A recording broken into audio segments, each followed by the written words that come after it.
ये आस्था मनोरंजन का विषय नहीं है। मनोरंजन कभी आस्था नहीं हो सकती और आस्था के साथ खिलवाड़ नहीं करना चाहिए। मनोरंजन का विषय नहीं बनाना चाहिए आस्था को। ये हमारे प्रभु की लीलाएं, प्रभु की भक्ति, ये हमारी आस्था है, हमारा अस्तित्व है, हमारा जीवन है। इसके साथ खिलवाड़ नहीं करना चाहिए।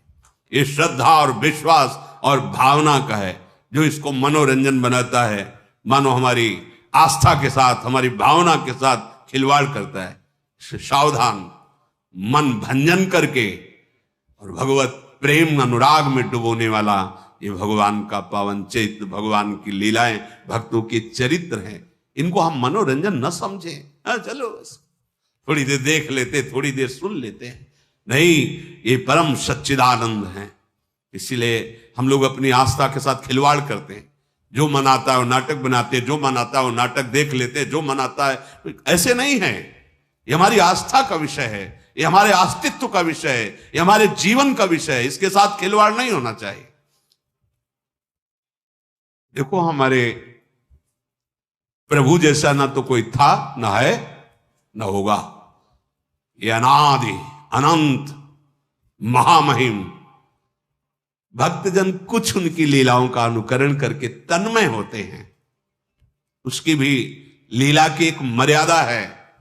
जिस समय हमारे ठाकुर मुकुट धारण करते हैं, महारानी जी की चंद्रिका, तो स्वयं रासाचार्य जी को देखा साष्टांग दंडवत और आरती करके जय जय, मुकुट विराजमान, चंद्रिका विराजमान। लीला महासुख प्रदान करने वाली, हजारों को भक्त बना दिया भगवत लीला अनुकरण ने इस जीवन को ही। अगर वो लीला अनुकरण न देखते तो कैसे, क्या रास है, क्या ये मनोरंजन नहीं है। ये हमारी आस्था है, हमारा जीवन है, बहुत मर्यादित। हमने देखा है एक एक शब्द, एक एक कदम, क्योंकि ये केवल मनोरंजन नहीं, ये हमारी कृष्ण लीला, हमारे भगवान श्री हरि की रामलीला, या हमारे भगवान के पावन चरित्रों को मनोरंजन बनाया जाए। अपराध है, दंड भोगना पड़ेगा। लिख लो, हमारे प्रभु के पावन चरित्रों को यदि आप मनोरंजन बनाओगे, यदि उनका उपहास करवाओगे, जो मर्यादा रहित चेष्टा करोगे, तो कोई भी हो दंड भोगना पड़ेगा। यह अपराध है। बुद्धि भ्रष्ट हो जाएगी, लोक में निंदा होगी और आपको लाभ कदापि न यहां न वहां। यह हमारा जीवन है। इसी के सहारे से हम भगवदानंद की अनुभूति करते हैं। देखो, गोपीजनों ने लीला अनुकरण किया भगवान की। हमारे परम पूजनी ब्रजवासी जन भगवान की लीला का अनुकरण किए। लीला अनुकरण भगवत प्राप्ति का एक सुदृढ़ भाव प्रकट करता है। हम भगवान के चरित्रों को सुन रहे हैं या भगवान के लीला चरित्रों का अनुकरण देख रहे हैं, यह हमारी आस्था का विषय है। यह हमारे भगवदानंद की प्राप्ति कराने का सहयोग है। एक एक शब्द, एक एक चेष्टा वैसी तो कोई कर ही नहीं सकता, क्योंकि भगवान अनादि अनंत महामहिम। तो उनके कुछ वो पावन चरित्र जो नरलीला से संबंधित हैं, जिनको हम देखकर भाव में डूब जाए, जिनको हम देख करके राममय हो जाएं, कृष्णमय हो जाएं, ये लीला अनुकरण की पद्धति महाप्रभु हरिवंश चंद्र जी ने रास मंडल में सर्वप्रथम लीला का प्रादुर्भाव किया, अनुकरण लीला का। मोर मुकुट और चंद्रिका विराजमान करके रास, बड़ा जो रास मंडल, यहीं से रास का प्रारंभ। पहले हर रास में गाया जाता था नमो नमो जय श्री हरिवंश। ये रास विलास प्रकाशित करने वाले आचार्य महापुरुष जन प्रकट है। तो जो सत्संग है, भगवान के चरित्र हैं, भगवान के गुण हैं, बोलने वालों में, दिखाने वाले और देखने वाले, तीनों को समझना चाहिए कि ये केवल मनोरंजन का विषय नहीं है, ये हमारे आराध्य देव का विषय है। ये हमारे प्राणों पर आघात होगा अगर शब्द बिगड़ गए तो, अगर लीला अनुकरण की मर्यादा बिगड़ गई तो। देखना, सुनना और बोलना तीनों सावधानी के साथ होने चाहिए, क्योंकि ये हमारा जीवन, हमारा प्राण है। और अगर ये बिगड़ गया तो संभालेगा कौन? फिर कौन संभालेगा? ये बड़े बड़े ब्रह्म ऋषियों ने जो समाधि में देखा वही लिखा। बड़े बड़े महापुरुषों ने जो इन समाधि भाषा का अनुभव किया, वो उसको मर्यादा से, कोई भी ऐसा अनुकरण, कोई भी ऐसा प्रवचन, कोई भी ऐसे शब्द नहीं सुनने चाहिए, नहीं देखने चाहिए, नहीं बोलने चाहिए। साक्षात परब्रह्म करुणा करके अपने भक्तों को सुख देने के लिए, अगर आपको लगता है कि इनका लीला चरित्र मनोरंजन है, तो फिर हमारा जीवन क्या है?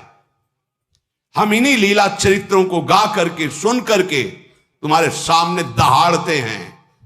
इन्हीं लीला चरित्रों को, इन्हीं लीला चरित्रों के बल से तुम्हें शांति और निष्पाप और महासुख की प्रतिज्ञा हृदय में करके कि तुम्हें सुखी बना देंगे, तुम्हें शांति प्रदान करेंगे, तुम्हें निष्पाप कर देंगे, इन्हीं लीला चरित्रों के बल पर। इन लीला चरित्रों को बहुत सावधानी से, तस्मात् शास्त्रम प्रमाणम ते कार्या कार्यो व्यवस्थितो, जो शास्त्र सम्मत अनुकरण वही केवल उतना जितना समाज में पच जाए, भाव पुष्ट हो जाए, क्योंकि भगवान की लीला अनिर्वचनीय है।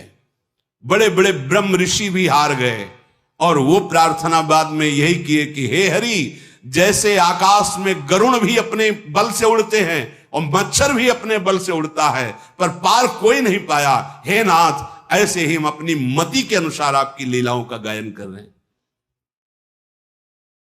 जैसा मनाया वैसा छवि बना दिया, जैसा मनाया वैसा अनुकरण कर दिया, जैसा मनाया वैसा बोल दिया। नहीं नहीं नहीं, ये हमारा हृदय है, हमारा प्राण है, हमारा धर्म है, हमारा जीवन है, हमारा अस्तित्व है। यही होगा, कलयुग का प्रभाव यही है, हमारे अस्तित्व को मिटाने में।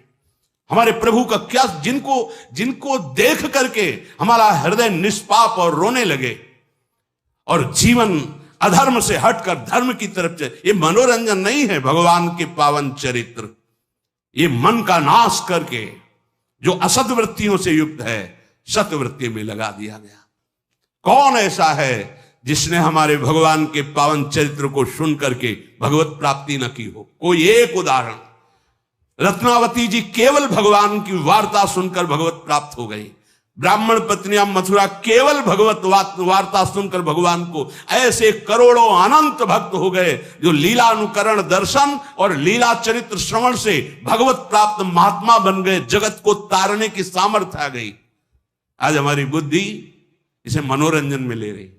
भगवान की लीला चरित्रों का अनुकरण, भगवान की लीला चरित्रों का गायन बहुत सावधानी से होना चाहिए, जिससे हमारी आस्था, हमारे आस्तिकता पर, हमारे हृदय आराध्य की कहीं भी उसमें चोट न पहुंचने पावे। अगर चोट पहुंचेगी तो विश्व में कोई ऐसा नहीं जो इस अपराध को पचा सके। तुम्हारा वैभव, तुम्हारी बुद्धिमत्ता, तुम्हारा बल, तुम्हारा प्रकाश सब नष्ट हो जाएगा।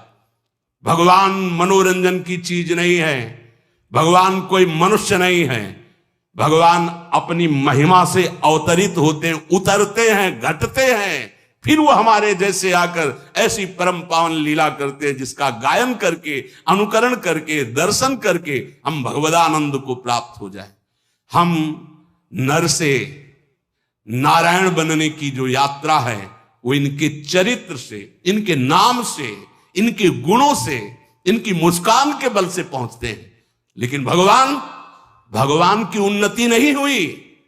भगवान अवतरित हुए, अवतार का मतलब घटना। वो अपनी अनंत महिमा से अवतरित होते हैं नर रूप में और फिर उतनी लीला करते हैं जिसको गायन करके, श्रवण करके, चिंतन करके हम परम पद के अधिकारी बने।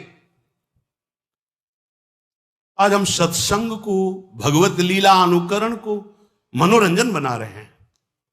बस रीझना चाहिए, सामने वाला रीझना चाहिए, बस वो हम कुछ बोले वो रीझे। नहीं नहीं नहीं, ये बात नहीं। ये अगर ये बात रहेगी तो फिर हम भगवत प्राप्ति के मार्ग में बहुत बड़ा अपराध कर रहे हैं। चाहे हम उपदेश कर रहे हो, चाहे हम लीला अनुकरण कर रहे हो, कुछ भी, ये बहुत बड़ा अपराध हो जाएगा यदि हम अपने प्रभु की मर्यादा और महिमा को मनोरंजन में उतार दें।